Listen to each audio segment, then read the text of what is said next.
Ya,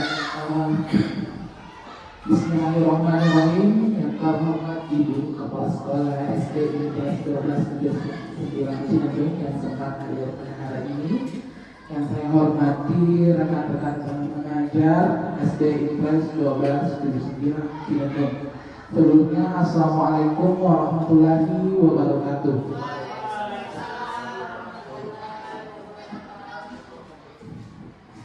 Baik, pertama-tama marilah kita panjatkan puji dan syukur kehadirat Allah Subhanahu wa taala, karena atas berkat dan rahmat-Nya lah kita diberi kesehatan, kesempatan untuk berkumpul di tempat sederhana ini. Tidak lain tidak bukan untuk melaksanakan yang namanya diseminasi budaya positif. Ya. Nah, tak lupa pula kita kirimkan salam dan taslim kepada Nabi junjungan kita yang telah membawa kita dari alam gelap menuju alam terang seperti sekarang ini. Nah, teman-teman, untuk mengefisienkan waktu, saya memberikan kesempatan kepada Ibu Kepala Sekolah SD kelas 12 Sunda Cianjur untuk memberikan arahan tentang kegiatan kita pada hari ini. Waktu dan tempat saya persilakan.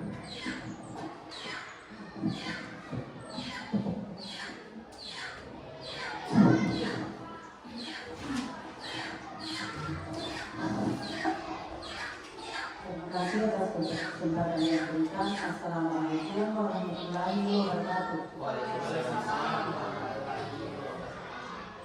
Pada hari ini, tepatnya pada tanggal 27 Oktober 2023. Nah, adapun kegiatan yang kita lakukan pada hari ini yaitu diseminasi budaya positif. Di sini cara guru bergerak apa yang dia sudah programkan, artinya dia sudah laksanakan. Jadi terima kasih atas program yang sudah diprogramkan, karena saya benar di sini. Alhamdulillah, karena semuanya artinya jangan 100%, tapi alhamdulillah 99%. Saya melihat kegiatannya. Jadi pada saat Pak Sarif, ya, karena itu Pak Sarif boleh dikata itu memang orang pintarnya Kabupaten Bone. Ya. Jadi kalau ada misalnya yang sudah diprogramkan pada saat Pak Sarif itu ada, saya memberikan motivasi. Ya. Harus kita bekerja sama dengan baik. Mari kita bekerja sama dengan baik. Artinya kita di sini semua sama. Yeah. Karena sebagai manusia biasa itu masing-masing mempunyai kekurangan dan kelebihan. Yeah. Kalau saya di sini, ya saya melihat rekan-rekan pendidik atau adik-adik. Semuanya sudah artinya serba bisa. Apapun yang sudah diprogramkan, dia melaksanakan dengan baik. Ya, dia melaksanakan dengan baik. Jadi saya harapkan semua di sini, marilah kita bekerja sama semua dengan baik. Itu yang saya harapkan. Ya, itu yang saya harapkan. Itu saja yang sempat saya sampaikan. Marilah kita bekerja sama dengan baik. Tidak ada istilah, artinya kita harus sharing pendapat. Ya. Jadi sharing saja sempat saya sampaikan. Assalamualaikum warahmatullahi wabarakatuh. Sudah memberikan arahan kepada kita, jadi di sini kita menyampaikan kita harus selalu bekerja sama, ya. Nah, untuk itu mengingat waktu, saya persilakan kepada saudara Pak Irwan untuk menyampaikan materi tentang budaya positif. Ya, waktu dan tempat saya.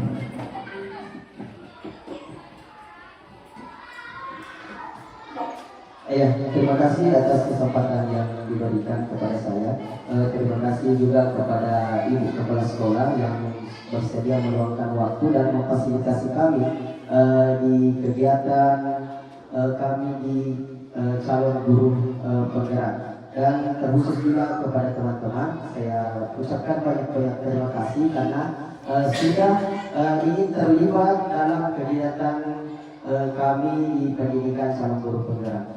Baik teman-teman sekalian, di sini kita akan membahas terkait budaya positif. Nah, sebelumnya saya berada di depan Bapak Ibu, saya tidak menganggap bahwa saya lebih pintar dari Bapak Ibu sekalian ya, tetapi hanya kebetulan saja saya mungkin lebih dulu mendapatkan materi terkait budaya positif ini yang insya Allah nanti akan kita bahas bersama dan kemudian kita sebarluaskan di sekolah kita yang kita cintai ini ya, itu. Nah baik, adapun kegiatan yang akan kita lakukan pada hari ini atau yang akan kita bahas, silakan Pak. Oke. Nah di sini ada konsep inti budaya positif. Ada 8 yang akan kita bahas ke depannya. Yang pertama yaitu perubahan paradigma belajar. Kemudian yang kedua adalah disiplin positif. Yang ketiga adalah nilai-nilai kebajikan. Keempat, kebutuhan dasar manusia. Kelima, motivasi perilaku manusia. Keenam, posisi kontrol guru. 7, keyakinan kelas, dan yang terakhir adalah segitiga distribusi. Nah, kedelapan materi ini saling berkaitan. Baik Bapak Ibu, coba dulu Pak. Kira-kira apakah Bapak Ibu sebelumnya sudah pernah mendapatkan materi ini? Apa iya pernah ya? Oke. Di PMM itu ada materinya ya. Jadi saya rasa materi ini mungkin tidak asing lagi untuk Bapak Ibu ya, namun tidak apa-apa kita membahas bersama di kesempatan hari ini. Oke, lanjut Pak. Nah, baik, sebelum kita memulai atau masuk pada materi inti, terlebih dahulu kita SBT-nya sederhana, simpel saja. Ini hanya untuk mencairkan suasana supaya kita nanti dapat mengikuti kegiatan ini dengan santai, dengan relax. Nah, SBT-nya kita bermain tepuk saja ya. Nah, ketika nanti saya katakan tepuk 1, maka teman-teman melakukan tepukan 1 kali lagi. Kita coba ya, tepuk 1, tepuk 1. Iya, luar biasa. Nah, selanjutnya ketika saya mengatakan tepuk 2, maka Bapak Ibu melakukan berkali tepukan ya. Tepuk 2. Iya. Kalau tepuk 3, maka kita memulai dari kanan, kiri, kemudian di tengah ya. Tepuk 3. Oke, tepuk 3. Iya. Nah, selanjutnya tepuk 4. Nah, irama tepukannya seperti ini. Tepuk 4. Ya, seperti itu ya. Tepuk 4. Oke, saya ulang. Tepuk 4. Jadi namanya tak ya. Tepuk 4. Iya. Nah, tepuk 5. Saya contohkan tepuk 5. Jadi gerakannya seperti ini. Tepuk 5. Ya, bisa? Nah, coba kita lakukan. Tepuk 5. Iya. Nah, kita mulai dari tepuk 1 dulu. Tepuk 1. Tepuk 1. Tepuk 2. Tepuk 2. Tepuk 3. Tepuk 3. Tepuk 4. Tepuk 4. Tepuk 5. 3 kali tepuk 5.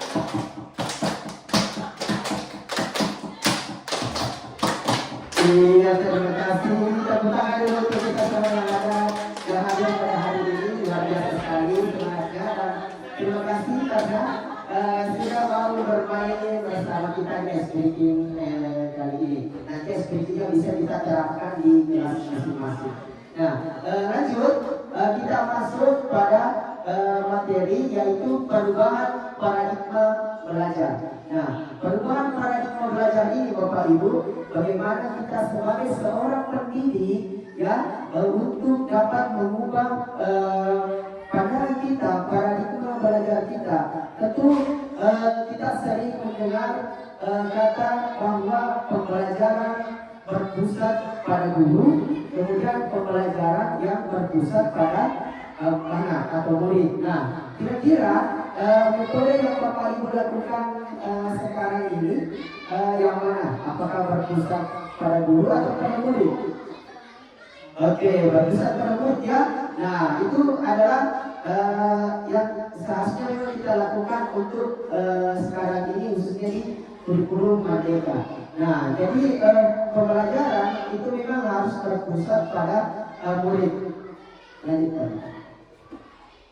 Nah, di sini dijelaskan bahwa pembelajaran dengan paradigma baru dirancang berdasarkan prinsip pembelajaran yang berdiferensiasi sehingga setiap siswa belajar sesuai dengan kebutuhan dan tahap perkembangannya untuk mewujudkan profil belajar Pancasila. Nah, tadi Bapak Ibu mengatakan bahwa kita sudah menerapkan pembelajaran yang berpusat pada murid. Nah, berpusat pada murid ini berkaitan dengan pembelajaran berdiferensiasi.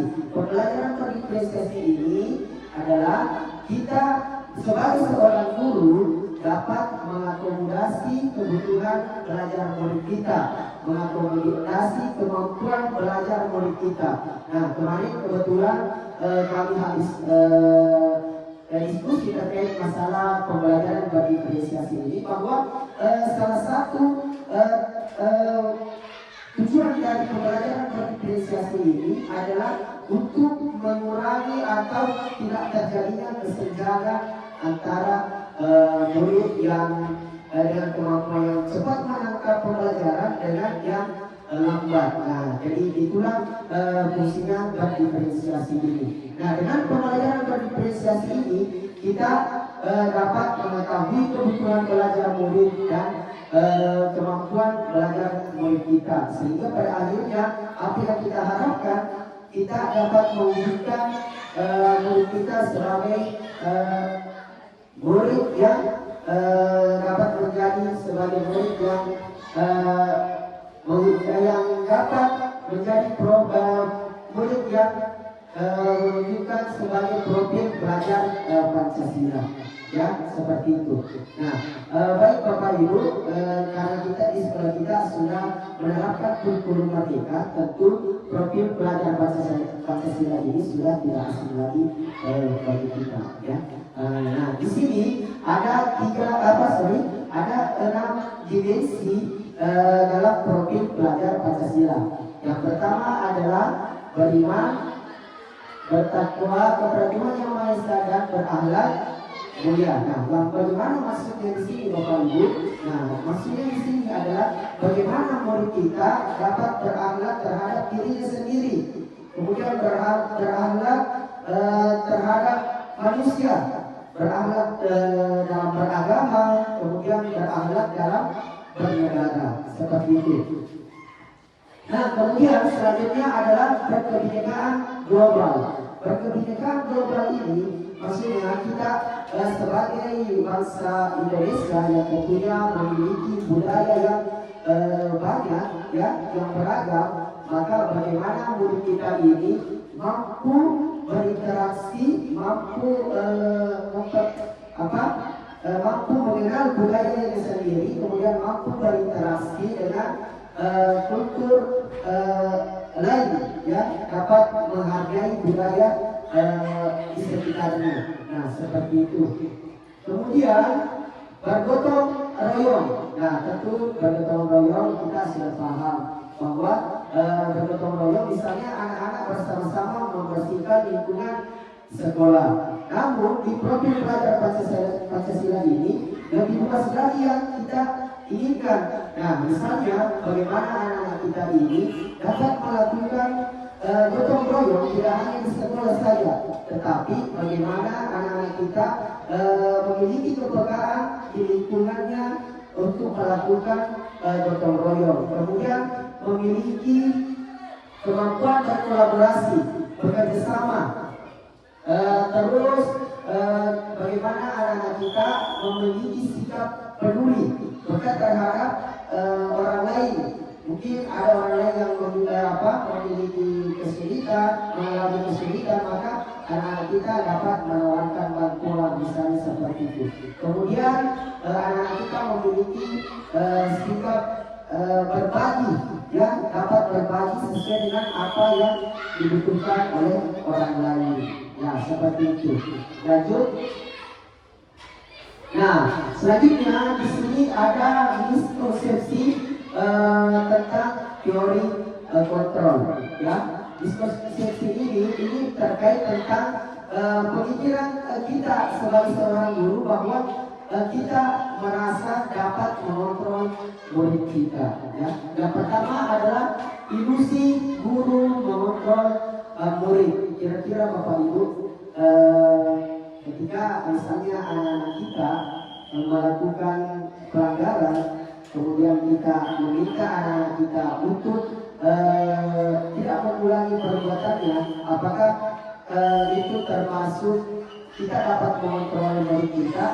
Ketika apa yang kita suruhkan dia melakukannya, apakah kita dapat mengontrol murid kita atau tidak? Ya, tentu jawabannya tidak, ya. Kenapa? Karena ketika misalnya kita meminta anak kita untuk memperbaiki perilakunya ketika dia melakukan kesalahan, bisa saja dia memperbaiki, tetapi karena faktor takut mendapatkan hukuman dari kita atau bisa saja menghindari rasa tidak nyaman, artinya dia melakukan masih dengan dorongan dari luar, belum dari dalam dirinya sendiri. Nah, kemudian yang kedua adalah ilusi bahwa semua penguatan positif, efektif dan bermanfaat. Nah, di sini maksudnya penguatan positif adalah kita guru terkadang membujuk murid kita, merayu murid kita untuk melakukan sesuatu hal. Nah, kemudian murid kita ini melakukan apa yang kita minta. Nah, ini juga bisa dikatakan bahwa kita sebagai seorang guru tidak mengontrol murid. Kenapa? Karena bisa saja perasaan yang muncul pada saat kita membujuk murid tersebut atau merayu murid tersebut, ketika hilang yang dirasakan, apa yang kita minta sebelumnya, bisa saja dia tidak melakukannya lagi. Kenapa? Karena sebelumnya ketika dia melakukan itu karena didasari ada rayuan atau bujukan yang kita lakukan.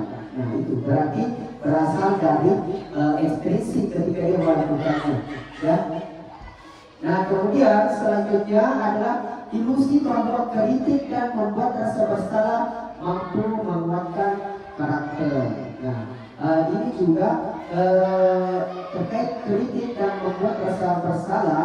Nah, ketika kita misalnya membuat ketika anak-anak kita atau murid kita melakukan sebuah kesalahan, kemudian kita membuat murid ini merasa bersalah. Wah, kamu tadi saya perhatikan sudah melakukan pelanggaran. Padahal selama ini ibu sudah bekerja keras, bapak sudah bekerja keras untuk membina kamu agar tidak melakukan pelanggaran. Tetapi ternyata kamu melakukan pelanggaran.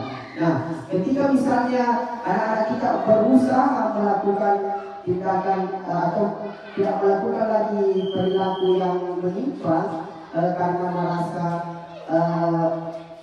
muncul rasa bersalah pada dirinya, tentu ini juga tidak efektif atau tidak baik terhadap anak kita.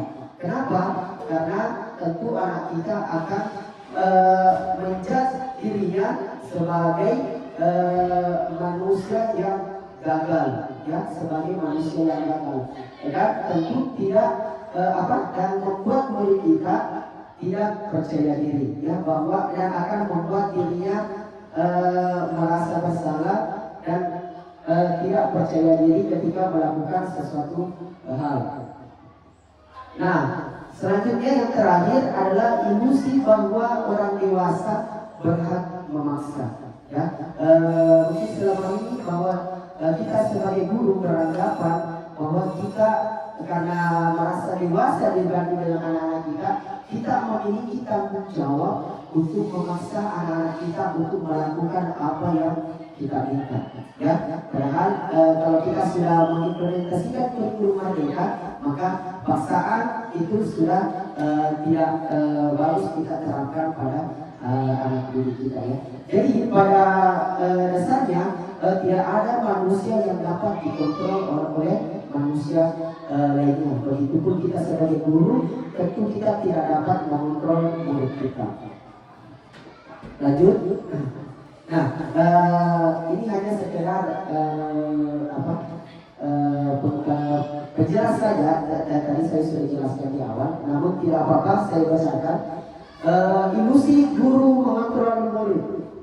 Pada dasarnya kita tidak dapat memaksa murid untuk berbuat sesuatu jikalau murid tersebut memilih untuk tidak melakukannya.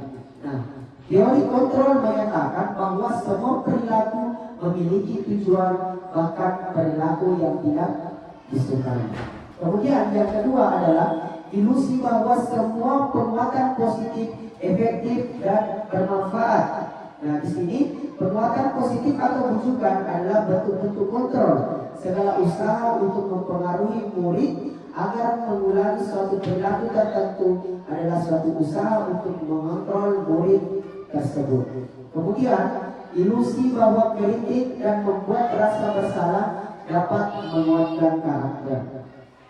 Menggunakan kritik dan rasa bersalah untuk mengontrol murid menuju pada identitas gagal.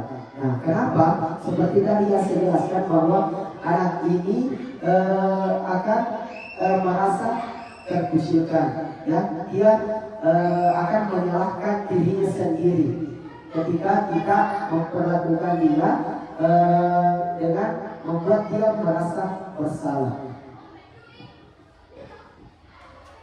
Terakhir adalah ilusi bahwa orang dewasa memiliki hak untuk memaksa. Banyak orang dewasa yang percaya bahwa mereka memiliki tanggung jawab untuk membuat murid-murid berbuat hal-hal tertentu. Perilaku memaksa tidak akan efektif untuk jangka panjang. Ya, mungkin itu. Silakan tadi lanjut. Nah, di sini Bapak Ibu terkait paradigma stimulus respon dan pendekatan teori kontrol. Selama ini mungkin yang kita terapkan adalah stimulus respon, ya. Jadi Bapak Ibu, mari kita mengubah pandangan itu, mengubah mindset itu ke depannya untuk kita melakukan stimulus atau teori kontrol, ya. Nah, di sini ada perbedaan antara stimulus respon yang mungkin selama ini kita lakukan dengan teori kontrol. Yang pertama adalah realitas. Kebutuhan kita sama. Menurut stimulus respon, kebutuhan kita sama.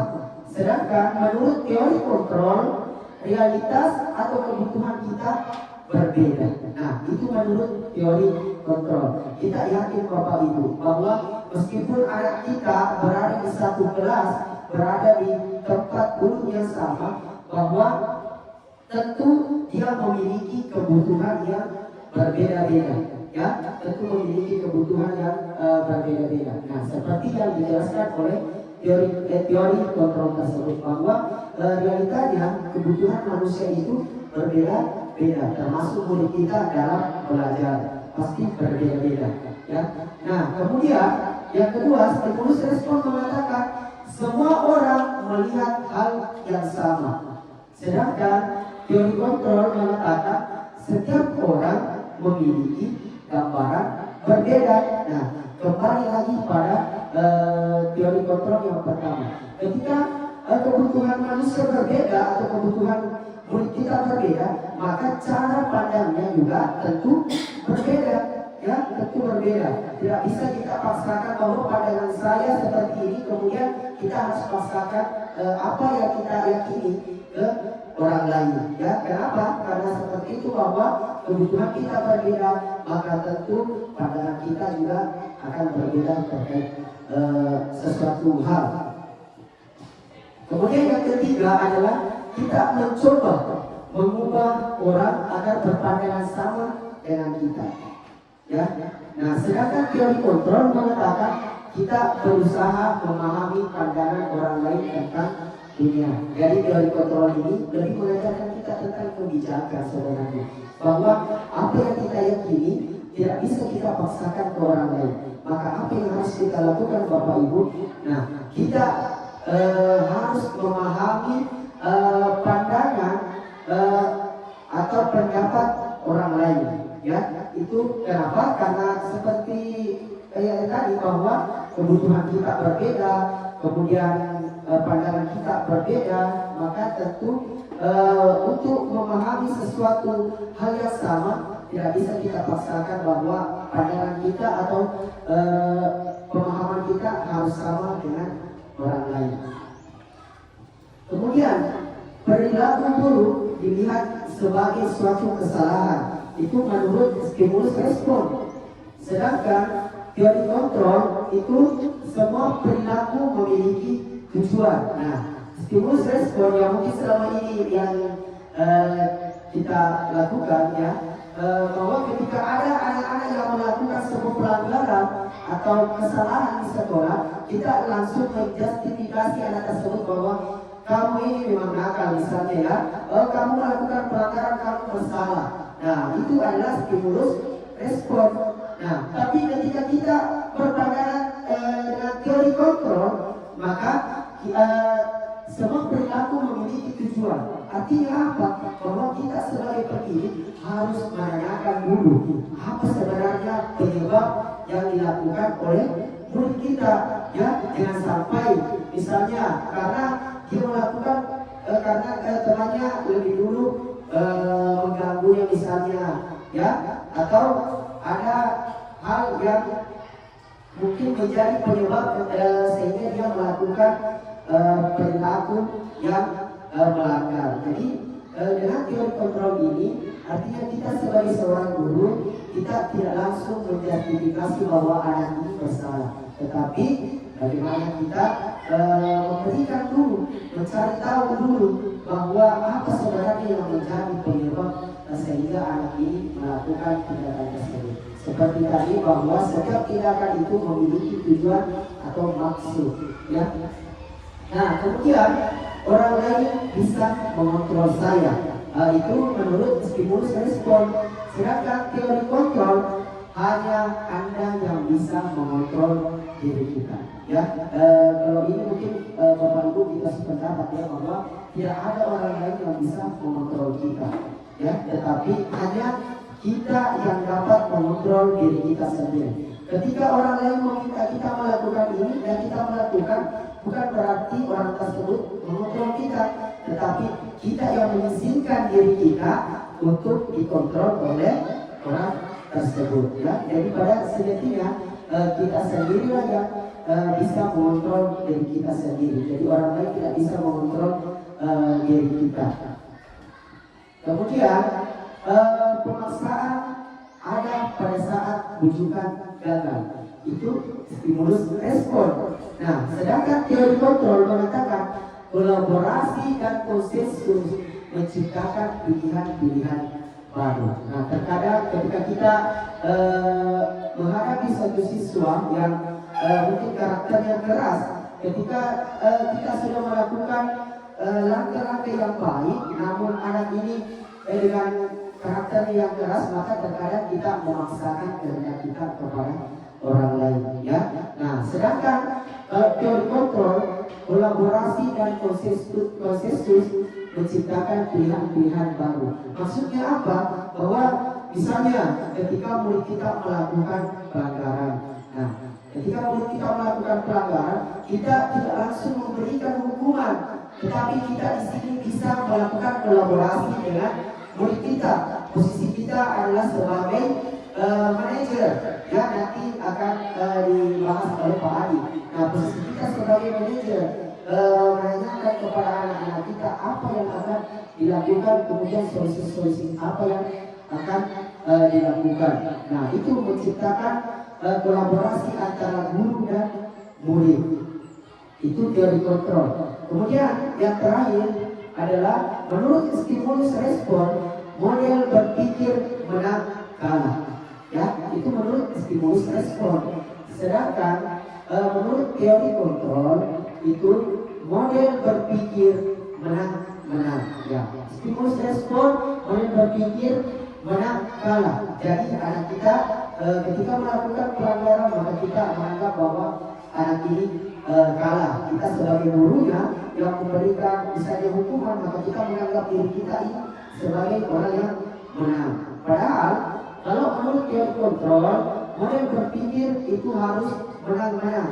Mungkin Bapak Ibu masih ingat tentang win-win solution. Artinya solusi yang kita berikan di sini tidak merugikan siapapun. Kita merasa menang semua, ya, baik guru maupun murid. Sehingga dengan hal itu tentu anak kita atau murid kita memiliki motivasi untuk memperbaiki dirinya dan tidak merasa dirinya disalahkan. Itu adalah berpikir model menang. Selanjutnya, nah kita masuk pada disiplin positif. Nah, disiplin positif.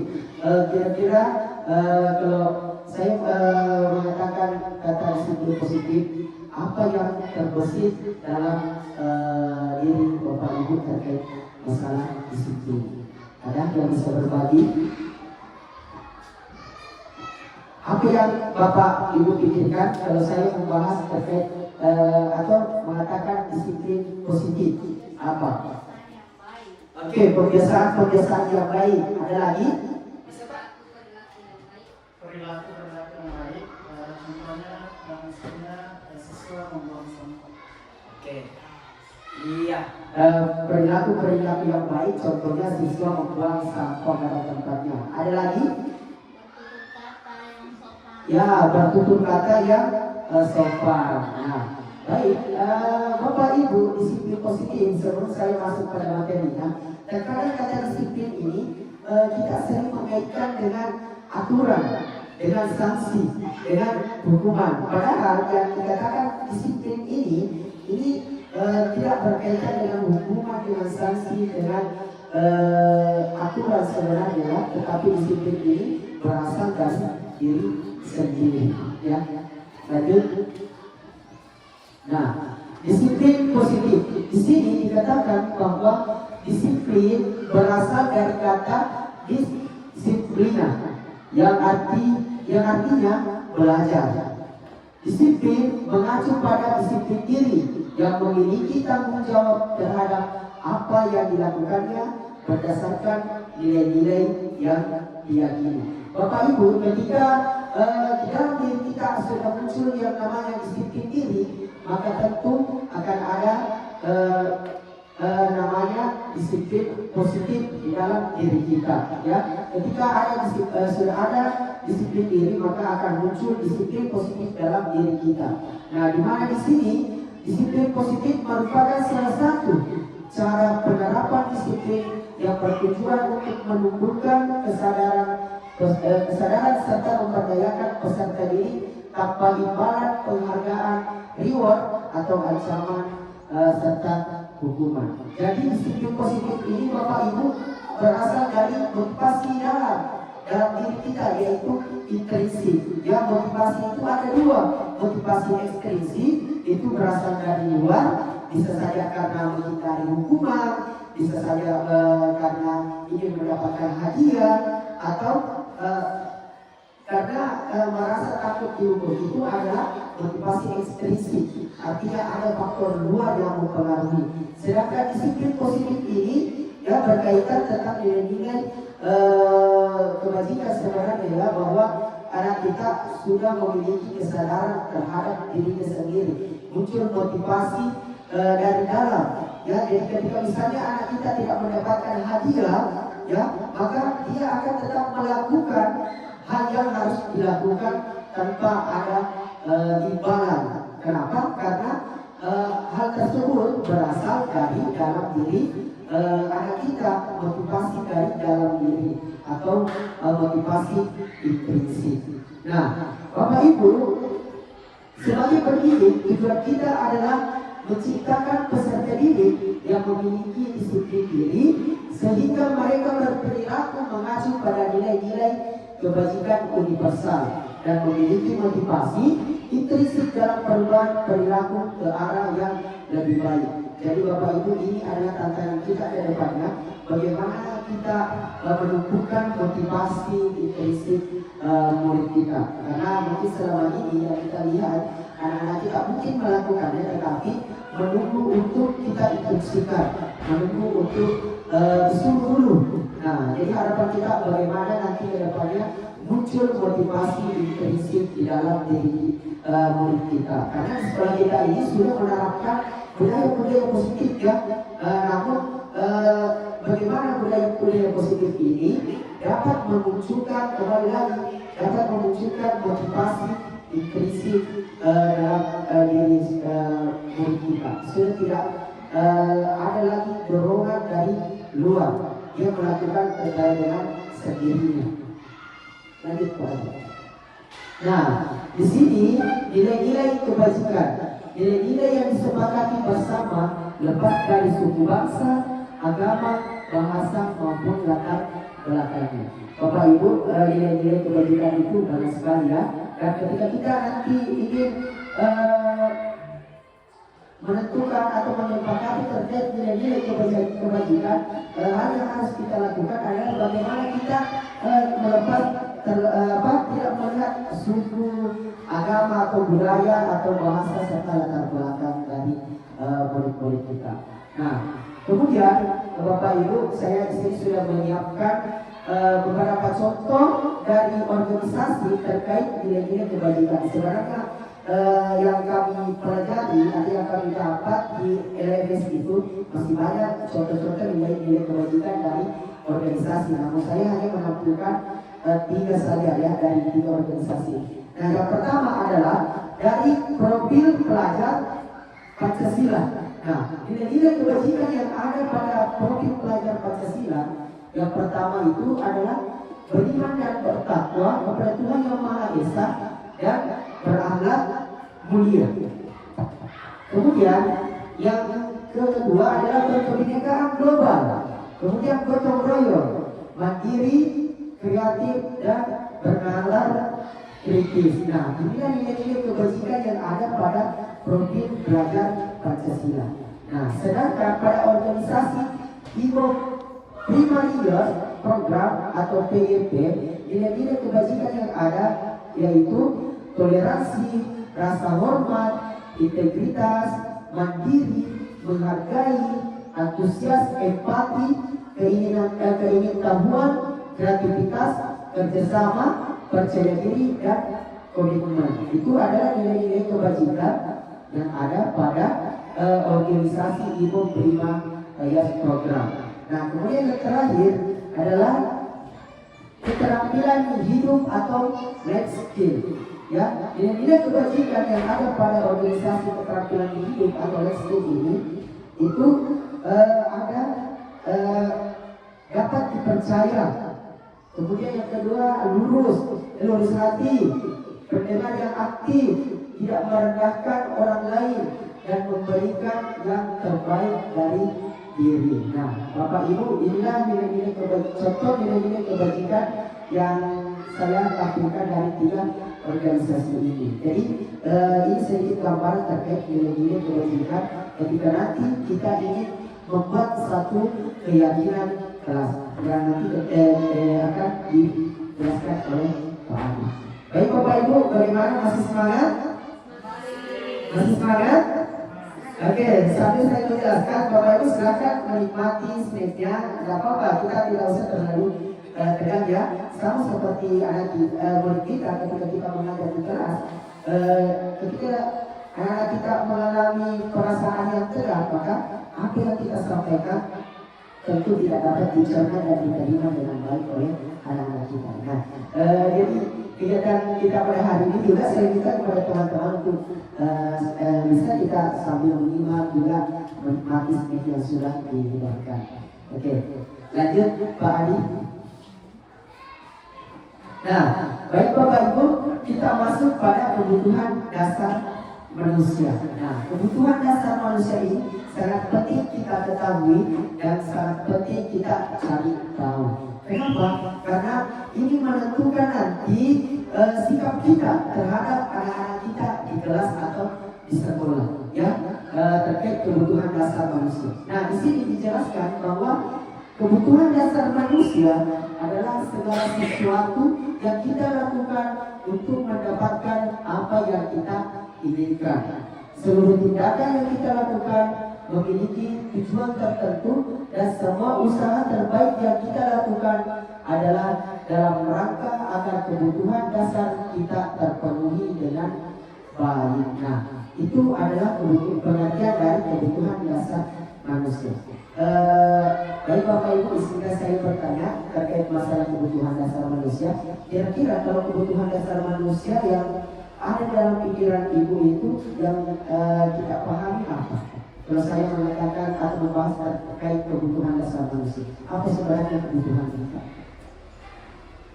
Ada yang bisa berbagi? Oke, kalau begitu saya lanjut.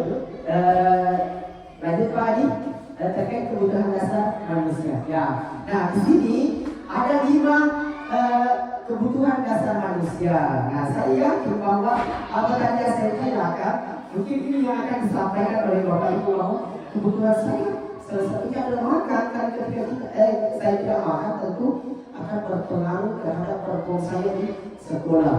Ya, nah di sini ada 5 kebutuhan dasar manusia. Yang pertama adalah bertahan hidup.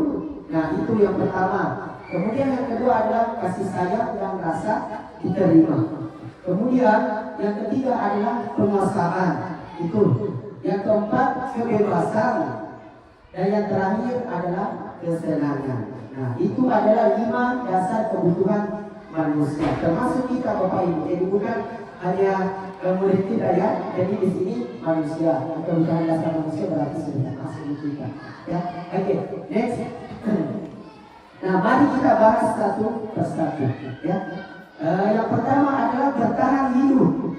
Bertahan hidup di sini makanan, pakaian, tempat tinggal, keamanan, kesehatan. Ya.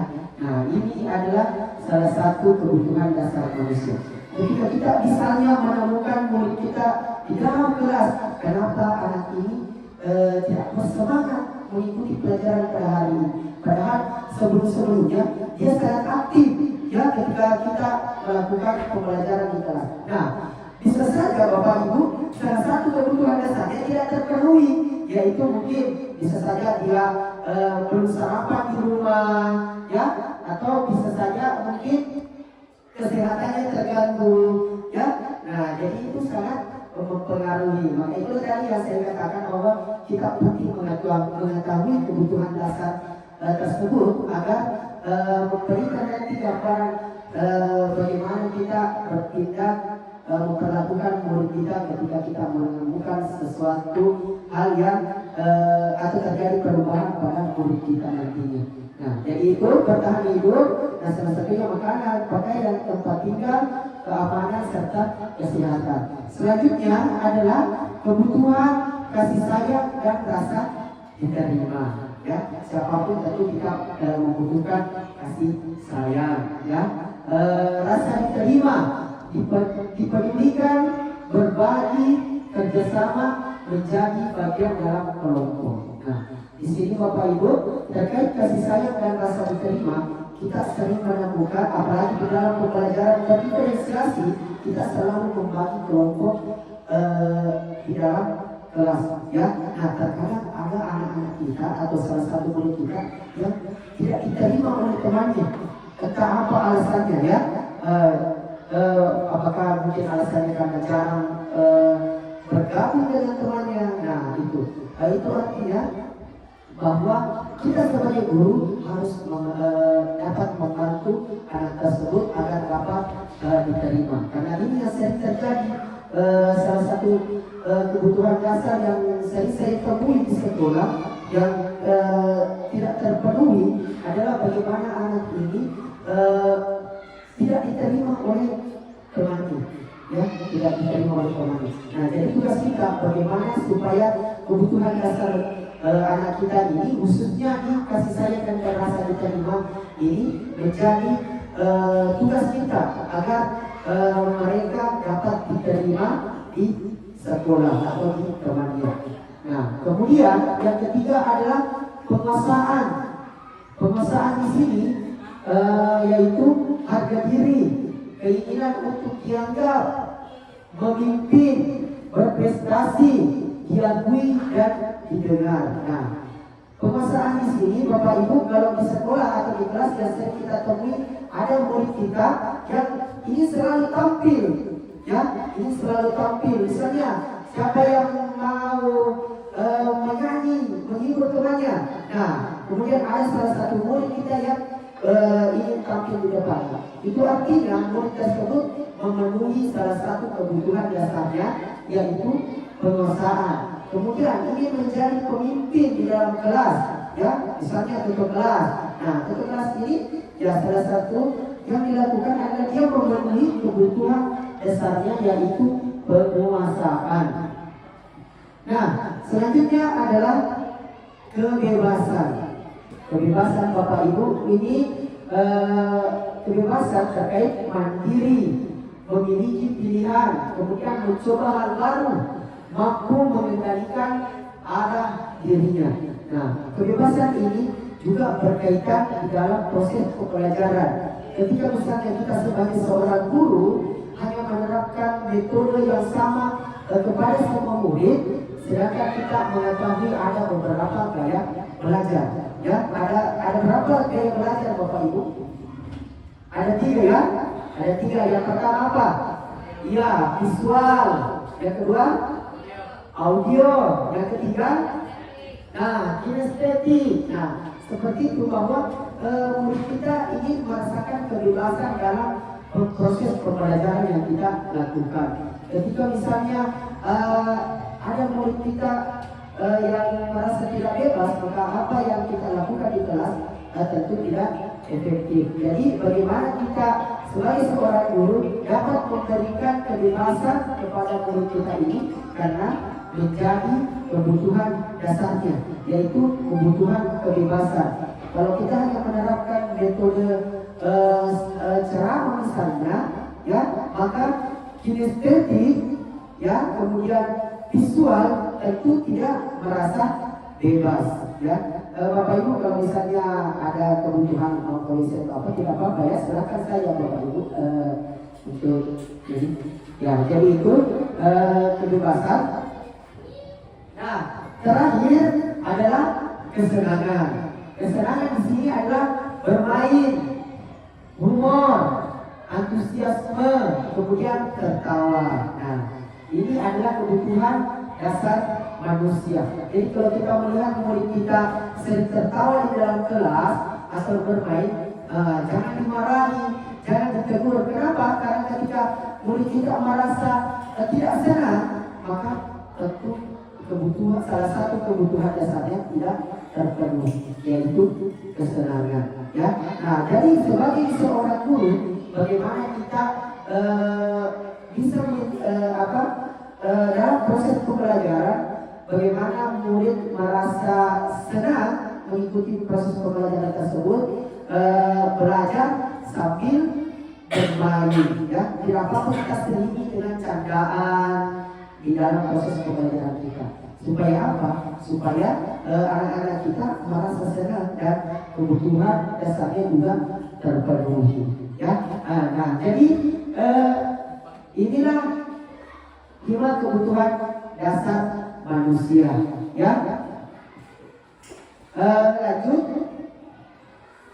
motivasi perilaku manusia. Nah, tadi saya sempat menyinggung Bapak Ibu, motivasi perilaku manusia.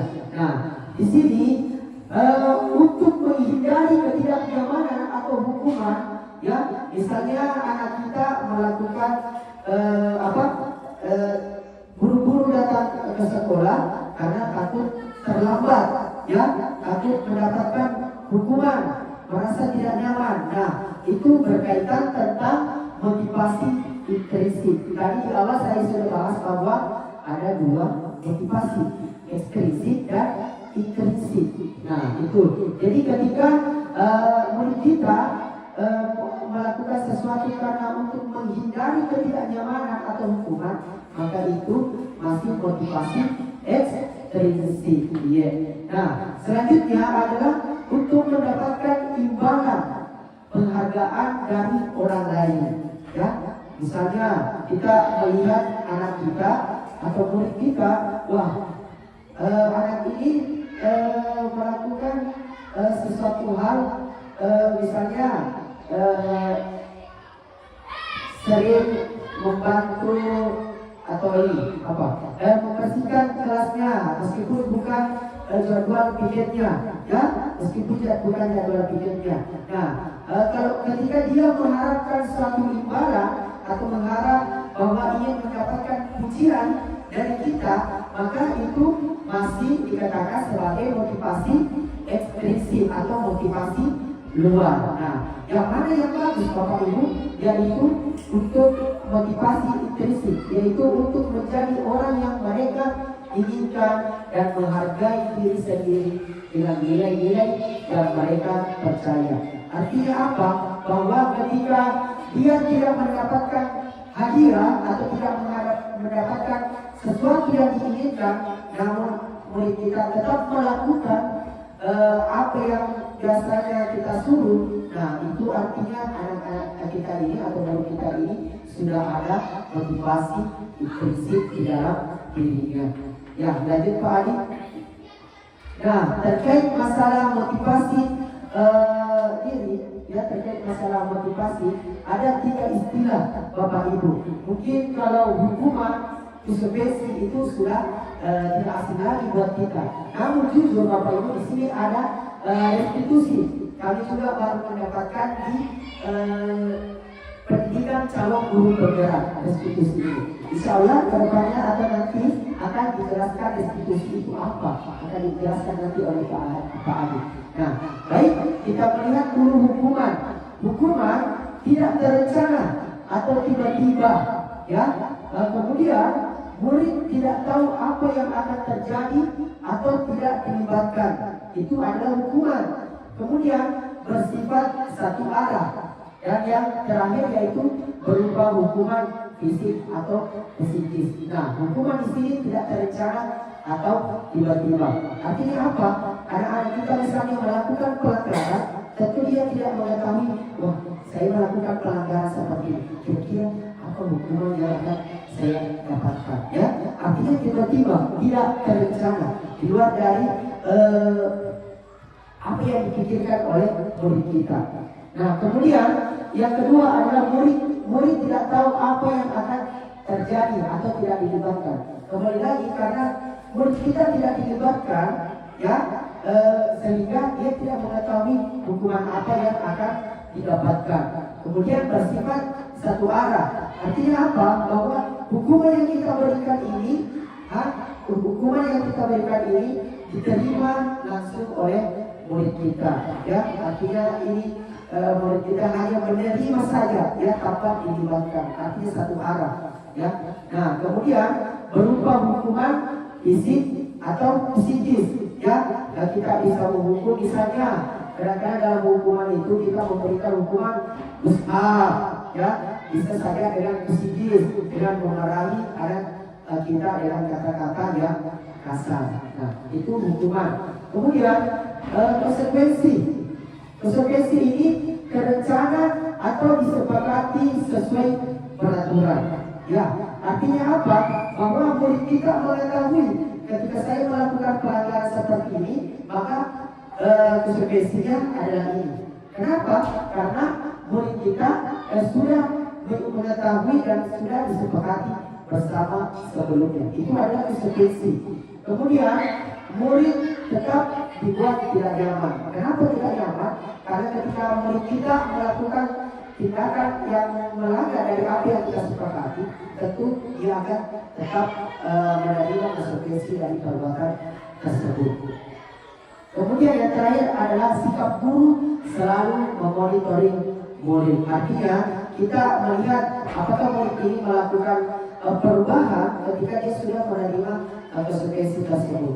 Contoh misalnya murid kita menumpahkan air di meja, kemudian konsekuensinya apa?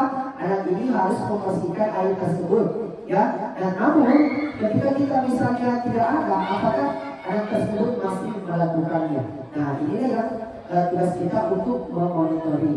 Nah, kemudian terkait restitusi. Restitusi ini adalah proses menciptakan kondisi bagi murid untuk memperbaiki kesalahannya. Artinya kita memberikan kesempatan murid kita untuk memperbaiki kesalahannya. Tidak menghukum, tetapi bagaimana murid ini bertanggung jawab terhadap kesalahan tersebut. Kemudian proses kolaboratif yang mengajarkan murid untuk mencari solusi. Nanti ini akan dibahas lebih jelasnya terkait restitusi. Lanjut. Konsep disiplin dengan identitas gagal. Nah, di sini Bapak Ibu, konsep disiplin dengan identitas gagal yang pertama adalah hukuman. Ya, hukuman di sini murid akan tersakiti. Ya, itu siapapun yang menerima hukuman pasti merasa tersakiti, baik dari fisik maupun psikisnya. Kemudian perilaku pasif atau agresif yang meningkat.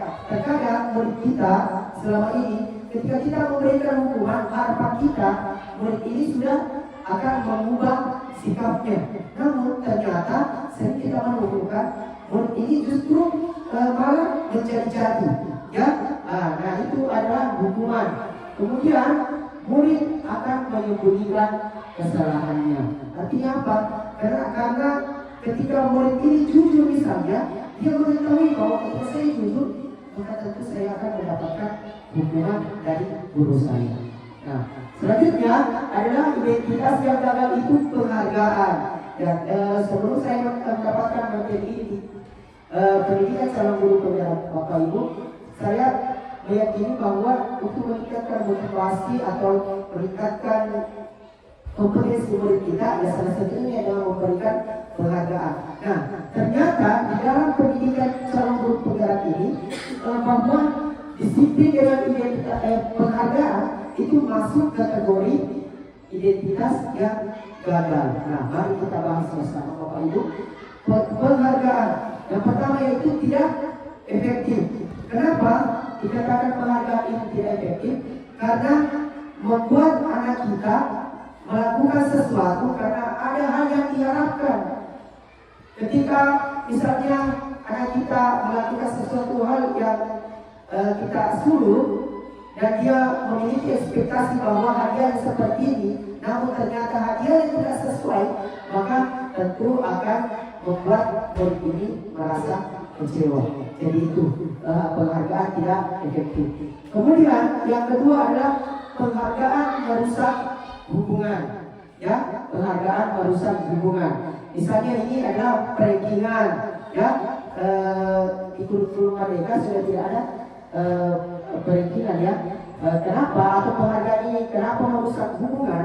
Karena ketika misalnya anak kita yang mendapatkan juara 3 atau juara 2, bisa saja muncul di dalam diri kita bahwa, loh, kenapa saya ini bisa mendapatkan juara 2, juara 3 atau juara 2? Padahal menurut saya penampilan saya lebih bagus dibanding teman saya ini. Sehingga ini akan merusak hubungan antara peserta didik kita, atau bisa saja merusak hubungan kita dengan murid kita. Itu. Kemudian yang terakhir adalah penghargaan mematikan kreativitas. Kenapa? Karena misalnya murid kita melakukan satu hal, ketika dia melakukan satu hal dan dia sudah mendapatkan hadiah, maka anak kita ini akan berpikiran, oh ternyata saya hanya melakukan seperti ini sudah bisa mendapatkan hadiah, sudah bisa mendapatkan penghargaan, sehingga mungkin anak-anak kita ini masih bisa melakukan kreativitas lainnya, namun karena dia sudah bisa mendapatkan hal yang cukup dengan kreativitas yang dilakukan hanya satu misalnya saja, dia sudah mendapatkan hadiah sehingga dia sudah puas dengan apa yang dilakukannya. Lanjut. Nah, tadi kalau konsep disiplin dengan identitas gagal, nah di sini disiplin dengan identitas yang suksesnya, namun di sini ada kesalahan, mohon maaf sebelumnya. Nah, yang pertama adalah konsekuensi. Nah, konsekuensi ini adalah sesuatu yang harus terjadi, kemudian monitoring dan berkelanjutan.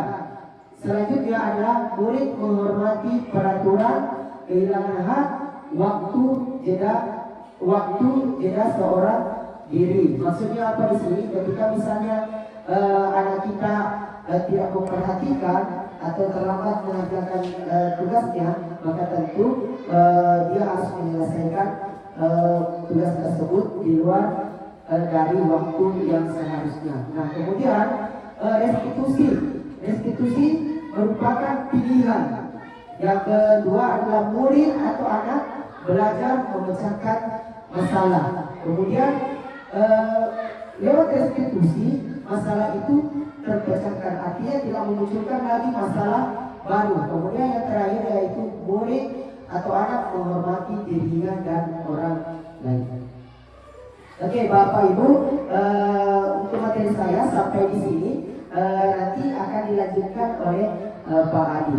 Ya, semangat Bapak Ibu, materinya masih banyak. Ya, nanti akan dibahas terkait keyakinan kelas oleh Pak Adi. Sekian dari saya akhiri dengan ucapan Assalamualaikum warahmatullahi wabarakatuh. Saya serahkan ke Pak Adi. Ya, tepuk tangan dulu buat Pak Irwan. Ya, luar biasa ya, membahas tentang budaya positif yang ada di lingkungan sekolah kita dan kebutuhan dasar manusia. Ya, nah mungkin teman-teman mungkin sedikit lelah dan kita akan relax dulu. Nah, kita ice breaking dulu. Nah, oke. Nah, di sini ice breaking saya itu clue-nya adalah bumi kita bulat. Ya, dan sekali lagi clue-nya adalah bumi kita adalah bulat. Nah, saya memberikan contoh, misalnya angka 100, hasilnya adalah 2. Clue-nya adalah bumi kita bulat. Oke. Nah, kalau saya mengatakan 88, berapa? 4. Saya sekali ingatkan, clue-nya adalah bumi kita bulat. Oke. Misalnya 68. Berapa hasilnya? 68. Berapa hasilnya? 68. Bumi kita bulat. Berapa? Ya, 3. Oke. Kalau misalnya 10. 1 ya. Oke. Ingat, clue-nya adalah bumi kita bulat. Kalau misalnya 101. Berapa hasilnya? 1. Oke, 206. 2. Oke. Nah, ya, bumi kita seperti itu. Oke? Oke. Sekarang satu lagi ya. Oke. Coba 1010. Berapa? 1000 berapa? Dua. Oke. Nah, itulah sedikit intermezzo biar teman-teman lebih fokus lagi untuk melanjutkan materi selanjutnya. Nah, sekarang kita lanjut materi itu tentang keyakinan kelas. Nah, mungkin teman-teman dulu yaitu membuat peraturan kesepakatan. Nah, ini kelanjutan dari yang sebelumnya dan selanjutnya yaitu keyakinan kelas. Mengapa keyakinan kelas? Mengapa bukan peraturan kelas? Nah, sedikit gambaran buat teman-teman bahwa misalnya kita berkendara naik motor, mengapa harus memakai helm? Mungkin teman-teman bisa berpendapat, oke, takut ditilang, demi keselamatan, aturan berlalu lintas. Nah, itulah sedikit gambaran tentang peraturan dan keyakinan. Misalnya, kalau peraturan itu berasal dari luar diri kita. Nah, sedangkan keyakinan itu berasal dari dalam diri kita. Misalnya, ketika tadi berkendara, misalnya takut ditilang, itu artinya memang ada di luar diri kita. Kalau misalnya dalam diri kita, misalnya keamanan ketika jatuh, berarti keyakinan. Betul saya meyakini bahwa kalau saya pakai helm pasti ketika saya misalnya, tapi di luar mudah-mudahan tidak terjadi ya. Seperti itu. Kita meyakini, oh ya kalau saya memakai helm ketika saya bermasalah, misalnya jatuh, berarti saya selamat. Ya, memakai helm. Seperti itu juga. Nah, lanjut. Oke. Pembentukan keyakinan kelas. Di sini pembentukan keyakinan kelas ada 6. Yang pertama bersifat abstrak. Nah, misalnya kalian percaya sama Allah tidak? Percaya tentunya ya. Nah, tapi tidak pernah dilihat, itu bersifat abstrak. Kita meyakini dengan cipta-ciptaannya. Mungkin seperti itu ya. Oke.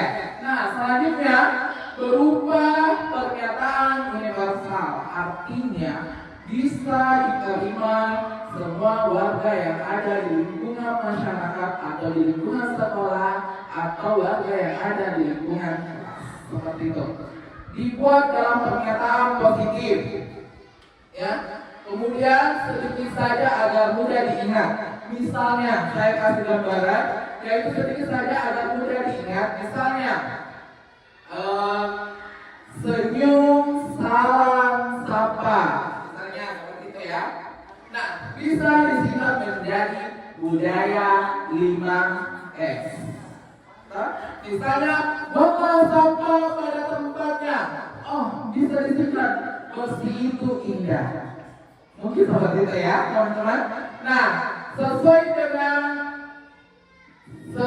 dengan kondisi kelas dan sekolah sehingga mudah diterapkan. Tentunya dalam membuat keyakinan kelas, misalnya kelas awal dan kelas tinggi, kondisi kelasnya berbeda. Karena di kelas awal itu lantainya belum dikeramik. Sedangkan di kelas tinggi dari kelas 4 sampai kelas 6 yaitu sudah dikeramik. Tentu dalam membuat keyakinan kelas kita harus perhatikan juga ini kondisi kelasnya. Jangan sampai kita di kelas awal mengepel lantai setiap hari, padahal belum dikeramik ya. Jadi dalam membuat keyakinan kelas kita harus perhatikan juga kondisi kelas K. Seperti itu. Kemudian semua warga sekolah atau warga kelas dilibatkan dalam membuat keyakinan kelas.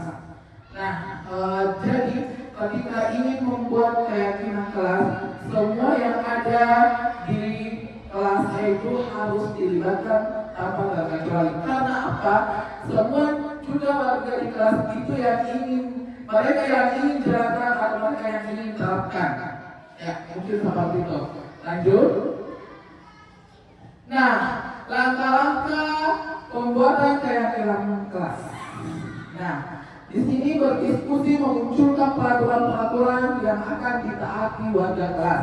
Nah, teman-teman dalam membuat keyakinan kelas kita dulu memberikan pertanyaan-pertanyaan pemantik seperti anak-anakku ini kelasnya seperti apa, memimpikan kelas seperti apa. Otomatis anak-anak kita menjawab, ini kelas kita bersituasi seperti itu. Ya, ini kelas kita tidak ribut. Ini kelas kita minta isi pada saat mau kelas minta isi seperti itu. Kemudian mengubah peraturan menjadi kalimat yang lebih positif. Nah, seperti yang tadi, misalnya siswa hadir 15 menit sebelum pembelajaran dimulai. Mungkin bisa dipositifkan lebih menjadi hadir tepat waktu. Ya, seperti itu. Kemudian menyaring peraturan-peraturan menjadi nilai kebajikan dan keyakinan. Nah, jadi kalau misalnya dalam membuat keyakinan kelas itu harus mempunyai nilai-nilai. Nah, misalnya bersih itu indah. Berarti nilai-nilai yang ada di dalamnya seperti berarti menjadi bersih itu apa? Misalnya menjaga kebersihan. Berarti apa? Betul. Nilai-nilainya adalah apa? Ada yang bisa menjawab, teman-teman? Kesehatan lebih terjaga. Kalau misalnya kotor banyak kuman-kuman kan, itulah nilai-nilai yang terdapat dalam keyakinan kelas. Kemudian berdiskusi mengenai gambaran perilaku yang mencerminkan keyakinan kelas. Nah, kita harus juga berdiskusi mengenai gambaran perilaku, tergantung perilaku. Oh, ternyata di kelas saya ada perilaku anak yang suka mengganggu temannya. Nah, ini bisa diciptakan di kelas, dilarang mengganggu temannya. Nah, bagaimana cara positifnya? Yaitu menghormati teman. Ya, kemudian berdiskusi dengan seluruh warga kelas. Perannya, ya, semua warga di kelas berperan. Kemudian meninjau ulang keyakinan kelas dari waktu ke waktu. Misalnya minggu pertama, yang dilaksanakan hanya 20%. Ya, sudah ada peningkatan. Kemudian kita tinjau lagi 2 pekan kedua, sudah terlaksana 50%. Berarti keyakinan kelas kita dan sudah kita sepakati bersama bahwa ini adalah berhasil. Ya, lanjut. Nah, di sini ada perbedaan antara peraturan dan keyakinan kelas. Nah, selalu kembalikan buku ke tempatnya. Berarti keyakinan kelasnya atau nilainya yaitu bertanggung jawab. Ini namanya. Kemudian dilarang mengganggu orang lain, yaitu keyakinan kelasnya atau nilai kebajikannya yaitu menghormati orang lain. Kemudian hadir di sekolah 15 menit sebelum pembelajaran dimulai. Nah, nilai yang terkandung atau keyakinan kelasnya yaitu menghormati orang lain dan berkomitmen. Nah, selanjutnya dilarang melakukan kekerasan. Berarti nilai kebajikannya itu keselamatan, menghormati orang lain. Kemudian dilarang menggunakan narkoba. Nah, keyakinan kelasnya atau nilai kebajikannya yang kita bisa terapkan yaitu keselamatan. Kemudian bergantian atau menunggu giliran, artinya antrian. Nah, nilai kebajikannya adalah menghormati orang lain dan bersabar. Dan kemudian peraturannya yang Ini menggunakan masker, ya. Jadi nilai kebajikannya yaitu kesehatan dan keselamatan. Dan yang terakhir di sini, jangan berlari di kelas atau koridor. Nah, nilai kebajikannya atau keyakinan kelasnya yaitu keselamatan, keamanan. Ya. Nah, inilah perbedaan antara peraturan dan keyakinan kelas. Nah, di sini teman-teman saya akan memperlihatkan video cara membuat keyakinan kelas.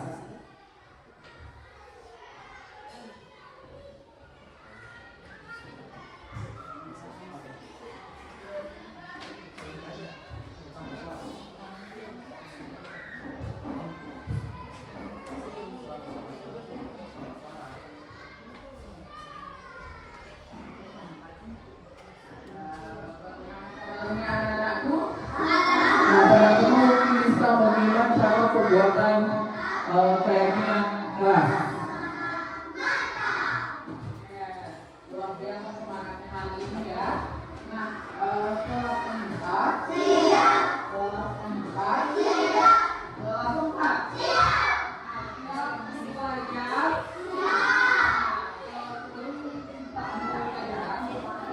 kita akan melakukan atau membuat keyakinan kelas.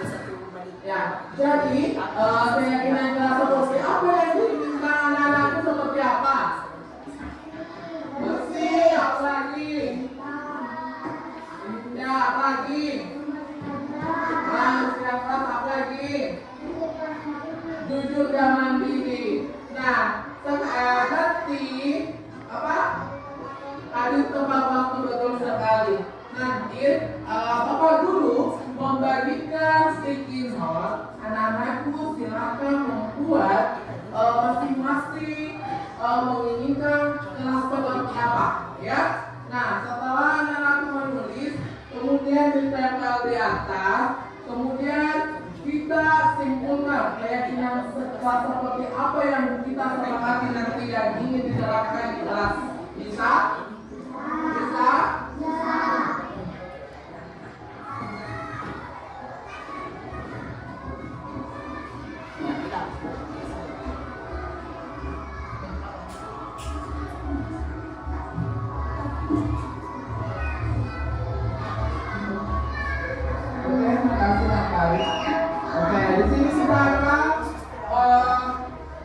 Membuat keyakinan kelas, dan di sini Bapak Guru mempunyai sticky note. Nanti saya bagikan sama anak-anakku dan silahkan menulis masing-masing keyakinan kelas seperti apa yang diimpikan dan diinginkan dan kemudian kita terapkan di kelas, ya.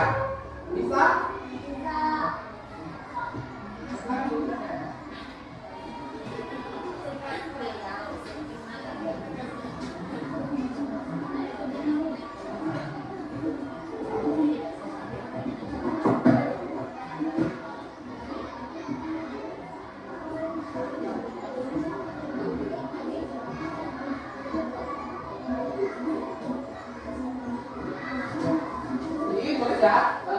Nah, di sini saya memberikan sticky note kepada peserta didik. Masing-masing diberikan kesempatan ke semua warga di kelas menginginkan atau kelas yang diinginkan, kemudian ditempel.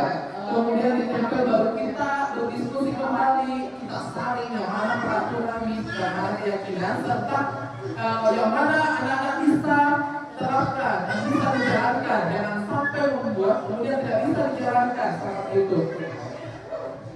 Jadi anak-anak kemudian menempelkan di papan tulis keyakinan kelas mereka yang diinginkan, masing-masing menulis satu. Semua anak-anak diberikan kesempatan untuk menempel keyakinan kelas yang diinginkan.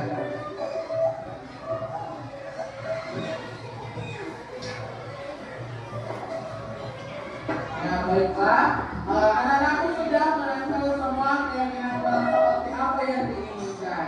Nah, saya di sini mau meminta dua orang untuk tampil di depan. orang untuk membacakan keyakinan kelas seperti apa yang diinginkan. Oke, mungkin Farisa coba dulu membacakan keyakinan kelas seperti apa yang diinginkan.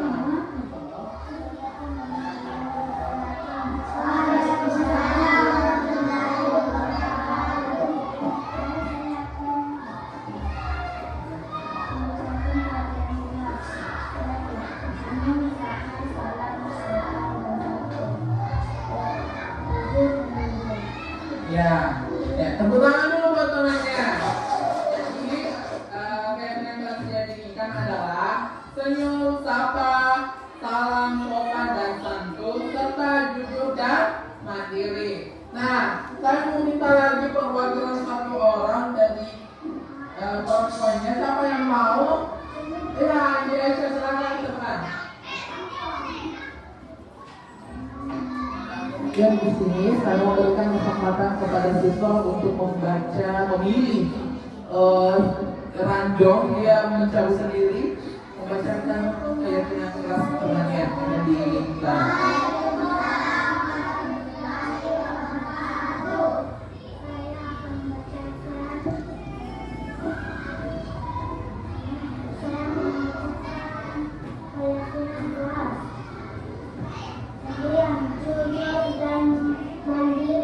Oke, nah Aisyah menginginkan kelasnya ada perilaku jujur dan mandiri. Tepuk tangan dulu buat temannya. Ini sudah kita saring dan kelompok tadinya 18 orang, ternyata tersisa 8 karena ada perilaku yang tidak bisa menjalankannya, tidak bisa menjalankannya ya. Nah, ini kita berdiskusi lagi sama anak-anak. Ini saya tidak bisa jalankan ya, untuk aku bisa diterapkannya ya. Kemudian yang keempat adalah selalu berdoa sebelum dan sesudah kegiatan belajar mengajar ya. Dan yang kelima adalah menjaga kebersihan kelas dan keindahan kelas. Kemudian yang terakhir adalah hadir tepat waktu dalam penyampaian api. Kemudian yang ketujuh adalah tunjukkan untuk melakukan kegiatan. Dan yang kedelapan adalah menjaga lingkungan kelas kita agar tetap bersih. Ya, nah ini adalah keyakinan kelas yang kita sepakati bersama.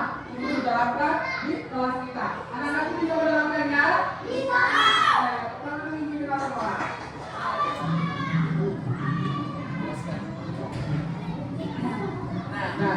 Nah, kalau sudah disepakati dan bisa diterima semua warga di kelas, kita berlaku anak-anak bisa mulai dari kayak itu loh, yang kelas kita sampai hari kemarin. Nah, terus kita lihat nih, redaksi, di minggu pertama 20% bisa berhasilnya, minggu kedua berhasil seperti itu. Nah,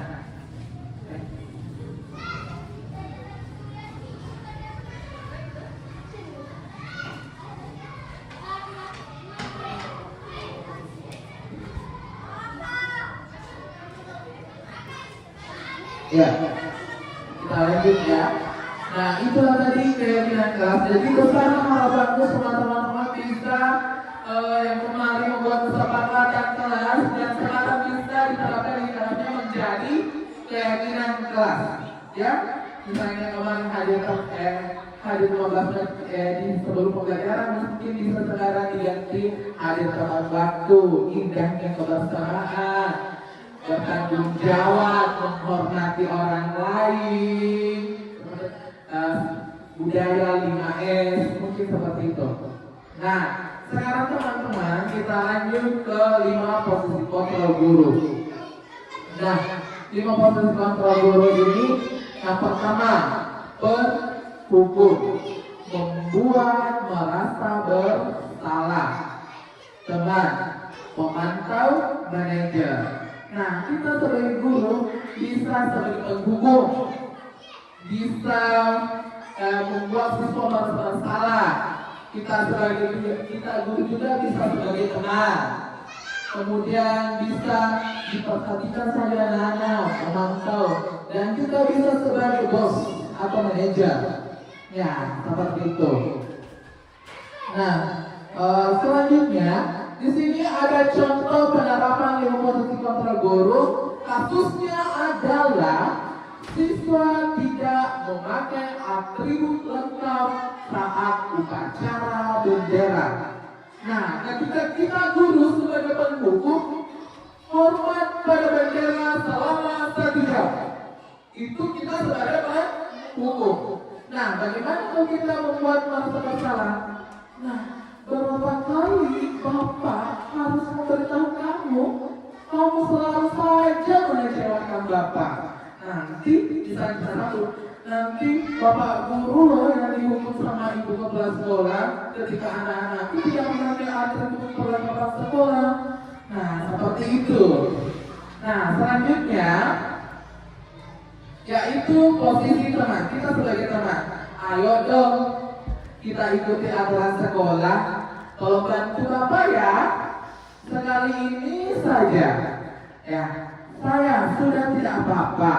Lain kali jangan sampai berbuat seperti ini lagi ya. Mungkin seperti itu kata-katanya ketika kita sebagai teman. Nah, ketika kita sebagai pemantau, kamu sudah melanggar peraturan sekolah. Kamu tahu konsekuensinya. Setelah upacara, kamu beli atributnya ke koperasi dan jangan diulangi lagi. Jadi anak-anak ketika melanggar aturan, berikan dia konsekuensi. Itulah konsekuensinya. Itu kita sebagai pemantau. Nah, di sini kita sebagai manajer. Nah, apakah kamu tahu kesalahan kamu? Kira-kira bagaimana kamu memperbaiki kesalahanmu? Ini posisi kontrolnya adalah kita sebagai manajer. Nah, lanjut. Nah, di sini posisi kontrol yang tepat. Mungkin teman-teman bisa memberikan pendapatnya atau memberikan jawaban. Saya kecewa sekali dengan kamu.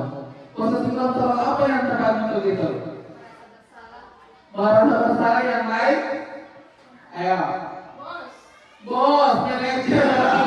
Manajer, lanjut. Ada yang lain? Saya kecewa sekali dengan kamu. Ayo. Ada teman, penghukum, pemantau, sebagai manajer, dan pembuat merasa bersalah. Oke, jawabannya adalah membuat rasa bersalah. Saya kecewa sekali dengan kamu. Tadi tidak menggunakan atribut sekolah loh. Jadi nanti Bapak guru dihukum loh sama Bapak ibu kepala sekolah. Nanti ditegur lagi. Itu dia merasa bersalah. Oke, selanjutnya, kamu tidak pernah mendapatkan nilai jika tidak mengerjakan tugas. Ayo, posisi kontrol apa yang cocok dengan sebab? Penghukum, oke. Ada yang lain? Keren-keren. Posisi kontrol yang ada manajer, merasa bersalah, teman. Kamu tidak pernah mendapat nilai jika tidak mengerjakan tugas. Jawabannya adalah pemantau. Ya, teman-teman mungkin bisa nanti lebih paham jika saya memperlihatkan lihat tujuan. Nanti saya akan memperlihatkan video. Ya, nah sekarang yang ketiga, ayolah lakukan demi ibu, demi bapak. Apa? Oke, jawabannya adalah ya, begitu. Ya, sudah dulu kita semua. Nah, selanjutnya adalah kamu tidak pernah benar melakukannya. Ayo, kamu tidak pernah benar melakukannya. Apa? Manajer, kita lihat jawabannya. Betul. Ya, kamu tidak pernah benar melakukannya. Oke. Jadi ini penghukum seperti tadi ya. Kamu tidak pernah mematuhi peraturan sekolah. Seperti itu. Nah, selanjutnya, apa rencanamu untuk menyelesaikan masalah ini? Apa? Apa? Manajer. Ya, betul sekali. Nah, teman-teman, inilah 5 posisi kontrol. Nah, sebelum kita lihat dulu video, supaya teman-teman lebih paham.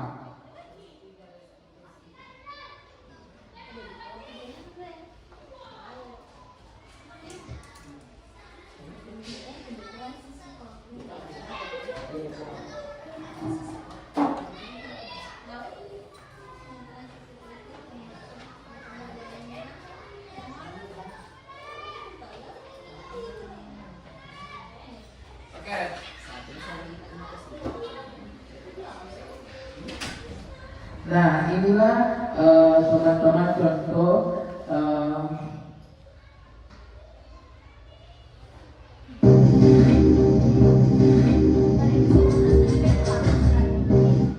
posisi penghukum.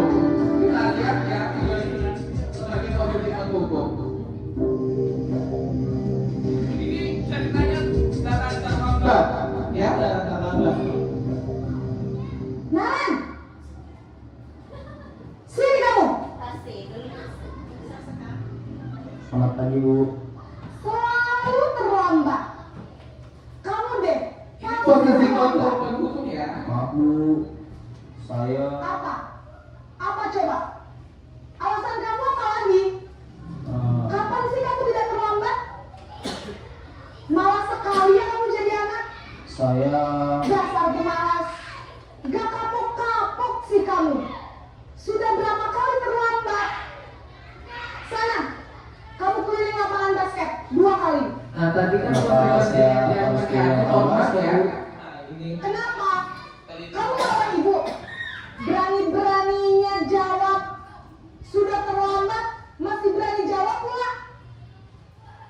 Sekarang, keliling lapangan basket 5 kali sekalian. Biar kapok. Cepat. Pergi sana ke lapangan basket. Nah, inilah posisi kontrol penghukum. Posisi penghukum harus sudah salah.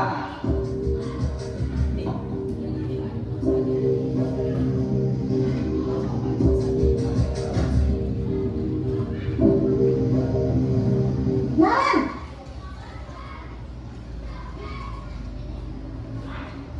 selamat pagi Bu. Naren. Kamu kenapa terlambat lagi, nak? Ya Tuhan, Naren. Kamu senang ya bikin ibu susah ya? Kalau kamu terlambat lagi, nanti ibu yang ditegur bapak kepala sekolah, nak. Disangka ibu tidak bisa membina kamu. Duh, gimana ini? Maaf Bu. Duh, Gusti Naren. Kamu suka ya kalau ibu ditegur bapak kepala sekolah? Terus, sekarang ibu harus tulis apa ini di buku absen? Ini kamu sudah sering terlambat loh. Ibu harus apa coba? Maaf Bu. Maaf sekali. Ya sudah, lain kali jangan bikin ibu susah lagi anak ya. Ibu tidak akan kuat lagi kalau kamu begini terus. Bisa jantungan kalau ibu ditegur bapak kepala sekolah. Sana cepat ke kelas. Maaf ya Bu. Maaf sekali. Posisi pembuat rasa bersalah berbicara dengan nada tenang.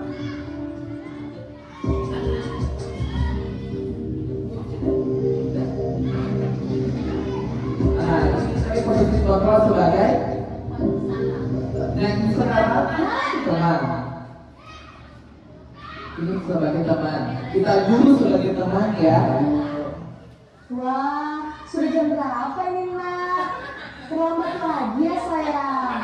Iya Bu, kata habis. Iya, tidak menolongkan saya Bu. Kamu malah menyalahkan ibu kamu. Kamu bukannya anak yang larinya paling kencang. Kok terlambat? terlambat sih? Iya Bu, saya memang terlambat bangun tadi. Jadi biarpun saya lari kencang, tetap gak kekejar Bu. Ya sudah sana, nanti lain kali larinya lebih kencang lagi ya, biar gak terlambat lagi. Bikin senang ibu, demi ibu, bisa kan? Bisa Bu. Ya sudah sana masuk kelas, ibu beresin urusan absen kamu. Kamu ini ada-ada saja. Nah, kita sebagai guru, sebagai pemantau monitor bagaimana?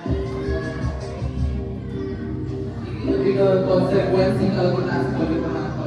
Konsekuensinya akan terlambat. Begitu. Naren!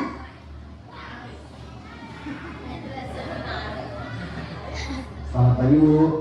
Naren, apa peraturan sekolah kita tentang jam berapa kita harus masuk sekolahnya? Kita harus di sekolah jam 7 Bu. Iya betul, sekarang sudah jam 7.20. Naren sudah tahu konsekuensinya jika terlambat hadir. Paham Bu.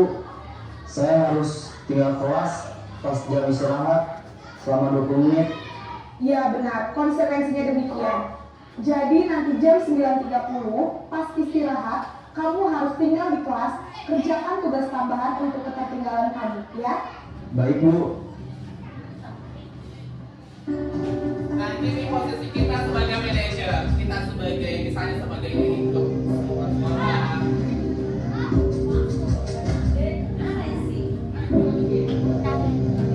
Naren!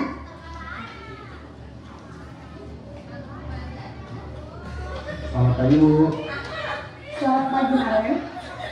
Maaf Bu, saya terlambat. Ini posisi kita sebagai misalnya kepala sekolah. Sekarang sudah jam 7.20. Kita banyak siswa Jadi terlambat. sekarang bagaimana ini Naren? Maaf Bu, saya lupa setel alarm saya semalam. Baiklah, menurut kamu, keyakinan sekolah yang mana yang perlu kamu tingkatkan? Menghargai diri sendiri dan orang lain mungkin ya Bu. Setuju. Jadi, apakah Naren meyakini prinsip saling menghormati tersebut? Iya Bu, saya meyakininya. Apakah Naren bersedia memperbaiki masalah keterlambatan ini? Bersedia Bu. Bagaimana kamu akan memperbaiki masalah keterlambatan ini? Saya akan coba untuk tidak lupa menyetel alarm saya Bu. Baik, kalau Naren lupa menyetel alarm di rumah, ada orang yang kira-kira bisa bantu mengingatkan tidak? Ada Bu, kakak saya, Kak Emma. Ada lagi selain Kak Emma? Selain Kak Emma, ada ibu saya. Baik, jadi yang mengingatkan Naren adalah Kak Emma dan ibu kamu ya? Kira-kira akan mulai setel alarm kapan nih Naren? Setelah pulang sekolah, akan segera saya lakukan. Baik, jadi Naren akan setel alarm untuk bangun besok pagi dan akan diingatkan oleh kakak dan ibunda Naren ya.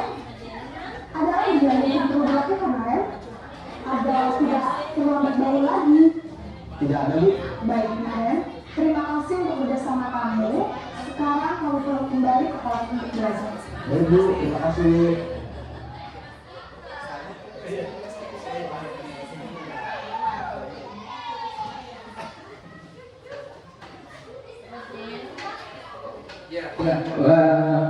Nah, itulah tadi video tentang 5 posisi kontrol sebagai guru. Nah, teman-teman di sini mungkin ada hampir sama masalah yang di video atau bahkan ada masalah yang lain, misalnya mencontek atau misalnya mengganggu temannya. Nah, coba posisi kontrol yang tepat dengan anak ini yang mana sebenarnya? Nah, terkadang anak itu ada bisa kita sebagai teman, ada anak memang kita harus sebagai manajer, kita sebagai berasa bersalah, membuat sesuatu bersalah seperti itu. Nah, ada juga kita sebagai penghukum. Misalnya, saya kasih contoh di kelas saya ada siswa yang suka mengganggu temannya. Tapi ketika saya dekati dan membuat dia merasa bersalah, alhamdulillah dia sudah tidak seperti itu lagi. Seperti itu. Nah, kita lanjut. materi selanjutnya itu segitiga restitusi. Nah, segitiga restitusi yaitu suatu proses dialog yang dijalankan oleh guru agar dapat menghasilkan murid yang mandiri dan bertanggung jawab. Nah, ada 3 tahapan segitiga restitusi, yaitu yang pertama menstabilkan identitas, menanyakan keyakinan. Kemudian kita validasi tindakan yang salah. Nah, selanjutnya menstabilkan identitas. Yang pertama, berbuat salah itu wajar. Bisa ditanya seperti itu. Kemudian tidak ada manusia yang sempurna. Kemudian ibu, bapak juga pernah melakukan itu. Kemudian bapak atau ibu tidak mau mencari siapa yang salah, tapi di sini misalnya bapak ibu ingin mencari solusi dari permasalahan ini. Kemudian kamu berhak merasa begitu. Oke, lanjut. Nah, selanjutnya validasi tindakan yang salah. Nah, kamu pasti punya alasan mengapa melakukan hal itu. Yang kedua, padahal kamu bisa melakukan yang lebih buruk dari ini ya. Kemudian yang ketiga, kamu patut bangga karena telah melindungi sesuatu yang penting buat kamu. Kemudian yang keempat, kamu melakukannya karena mempertahankan sesuatu yang penting bagimu. Nah, inilah tindakan yang salah. Selanjutnya adalah menanyakan keyakinan.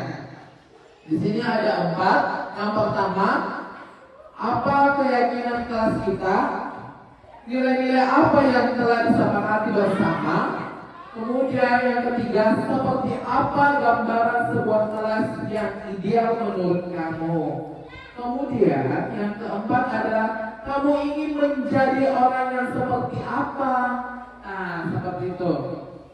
Nah, teman-teman, juga saya mempunyai video tentang segitiga restitusi supaya teman-teman lebih paham lagi bagaimana cara menerapkan jika ada kasus atau siswa yang bermasalah. Nah, di sini ini video yang pernah saya ambil ketika ada siswa saya bermasalah.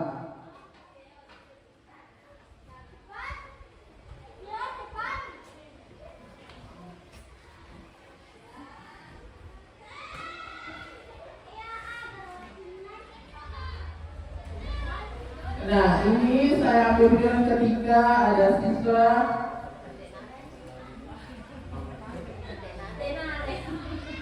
ya, ini bukan Nara lagi, ini Nur ya, bukan, ini Nur membuat kesalahan.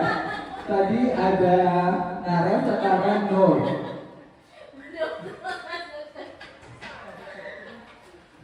Ya. Selamat pagi Nur. Pagi Pak. Ya, Nur sudah istirahat tadi.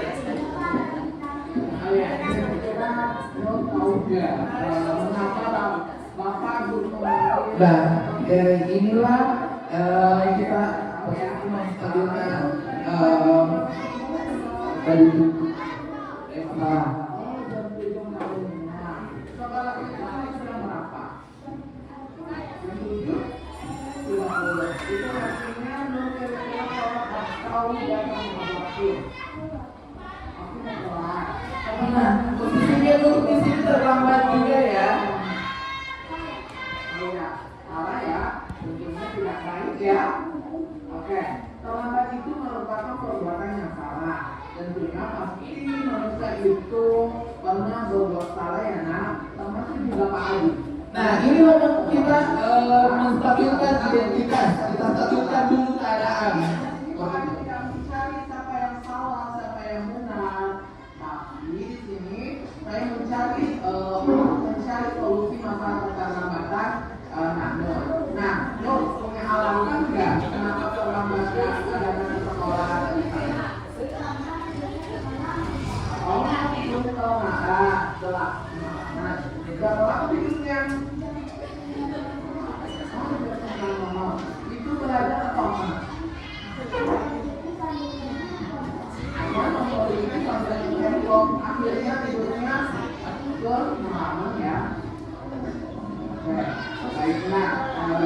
Ingat dengan keyakinan kelas yang kita sepakati.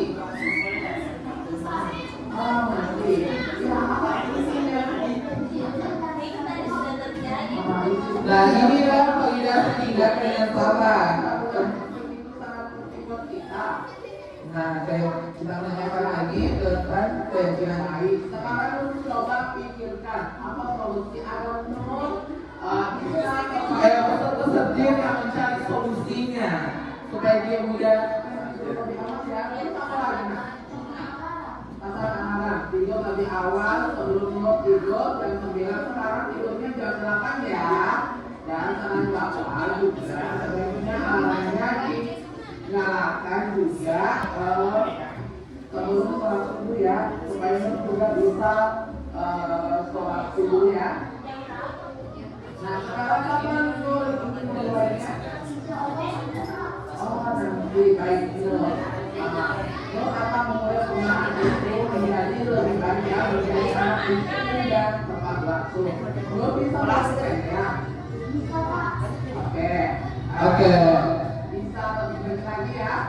Nah terima kasih dan lo boleh kembali Oke. Nah inilah penerapan segitiga restitusi. Jika anak-anak yang mempunyai kesalahan ya. Jadi ketika kita sudah mempunyai keyakinan keras, kita guru hanya monitoring anak-anak buat kesalahan, kemudian bagaimana cara solusinya. Mungkin itu saja. Dan sampai disinilah materi kita pada hari ini tentang definisi budaya positif. Untuknya itu saya kembalikan ke saudara Pak Irwan. Iya, terima kasih Pak Adi, luar biasa sekali atas presentasi dan pembawaan materinya. Plus dulu untuk Pak Adi, saya sudah berbagi pada kita semua ya. Semoga bermanfaat dari materi yang sudah dipaparkan. Baik Bapak Ibu, tentunya harapan kami ke depannya terkait materi yang kami sampaikan, mari kita sama-sama melaksanakan dan menyebarluaskan di sekolah kita. Insya Allah mudah-mudahan kita menerapkan kita dapat mewujudkan profil belajar Pancasila kepada murid kita. Ya mungkin sampai di sini kegiatan kita pada hari ini ya. Sekali lagi terima kasih kepada Bapak Ibu. Saya ucapkan Assalamualaikum warahmatullahi wabarakatuh. Assalamualaikum warahmatullahi wabarakatuh. Baik, hari ini saya akan memberikan sedikit tanggapan terhadap apa yang tadi disampaikan oleh pemateri, di mana pematerinya yaitu ada Pak Irwan Iskandar dengan Pak Mus Mulyadi. Adapun materi yang tadi disampaikan itu tentang disiplin budaya positif. Nah, di sini saya sangat mengapresiasi dari kegiatan tersebut. Sangat luar biasa, di mana materi yang disampaikan itu jelas, kemudian menginspirasi kita tentang hal-hal yang harus dilakukan, kemudian mengajari kita tentang apa-apa yang harus dilakukan di sekolah, tentang memberikan informasi tentang keyakinan kelas yang harus dilakukan, kemudian langkah-langkah pembuatan keyakinan kelas di kelas, kemudian posisi kontrol sebagai guru. Tadi dijelaskan ada 5, ada sebagai teman, ada sebagai manajer, ada sebagai penghukum, ada pembuat merasa bersalah, dan yang terakhir sebagai pemantau. Ya, demikian yang sempat saya sampaikan. Wabillahi taufiq wal hidayah. Wassalamualaikum warahmatullahi wabarakatuh. Ya, setelah melihat pemaparan materi tadi, materinya sangat bermanfaat dan luar biasa yang dibawakan oleh pemateri, dan semoga kita bisa menerapkannya di lingkungan sekolah.